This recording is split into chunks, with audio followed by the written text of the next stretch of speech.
Assalamualaikum warahmatullahi wabarakatuh. Selamat pagi semuanya.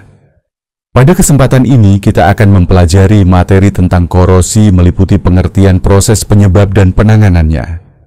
Materi ini sebagai gambaran kecil dari materi lengkap yang mungkin bisa kalian lengkapi dengan buku paket atau sumber lain yang relevan.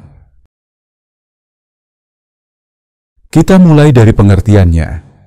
Korosi adalah reaksi logam dengan zat di lingkungan membentuk senyawa yang tidak dikehendaki. Adapun korosi merupakan reaksi oksidasi logam membentuk oksida logam.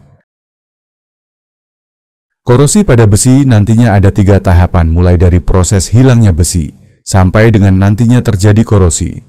Ketika proses hilangnya besi terjadi oksidasi terhadap besi, di mana besi ini akan teroksidasi menjadi besi 2+ atau ion besi 2+, sedangkan air yang ada di lapisan besi mengalami reduksi. Di sini ada 2 mekanisme reduksi terhadap air, di mana air mengalami reduksi yang jika kondisinya asam akan lebih berpeluang untuk terjadi korosi. Hal ini seperti yang kita bisa lihat di mekanisme pertama. Oleh karena itu, kondisi asam sangat mendukung atau mempercepat terjadinya korosi. Adapun tahap kedua, yaitu proses pembentukan karat pada besi, berupa Fe2, 3NH2O, bisa dilihat sesuai persamaan reaksi yang tertulis di sini.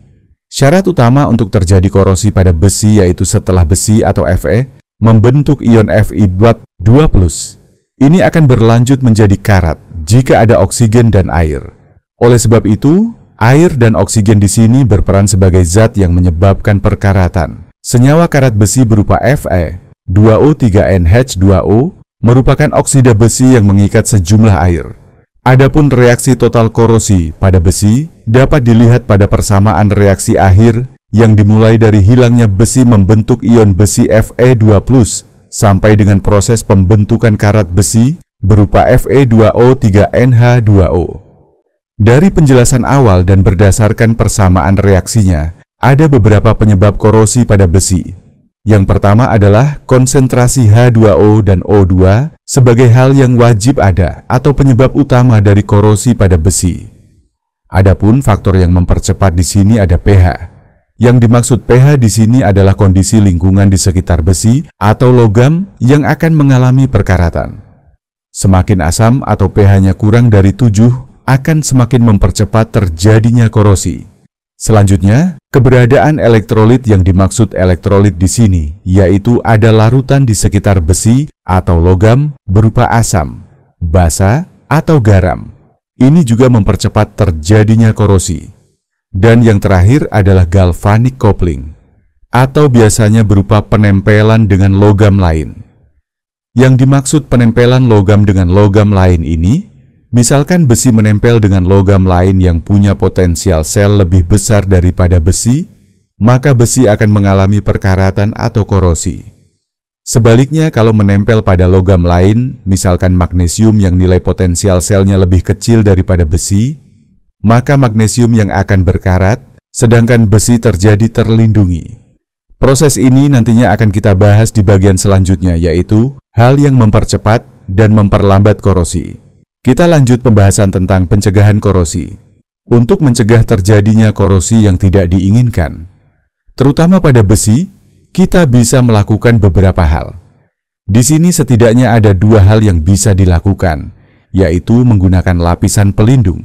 Bisa berupa pengecatan, pelumuran oli, pembungkusan dengan plastik, dan pelapisan logam, atau dikenal sebagai electroplating, atau penyepuhan, berupa pelapisan logam dengan logam lain. Untuk pelapisan logam atau electroplating bisa berupa tin plating, yaitu pelapisan dengan timah. Tin plating biasanya digunakan untuk kemasan makanan kaleng. Galvanisasi di sini menggunakan seng sebagai pelapisnya. Sedangkan chrome plating menggunakan pelapis berupa krom, bisa ditemui di velg mobil atau motor, dan juga di bumper mobil yang berwarna perak sebagai warna khas dari krom.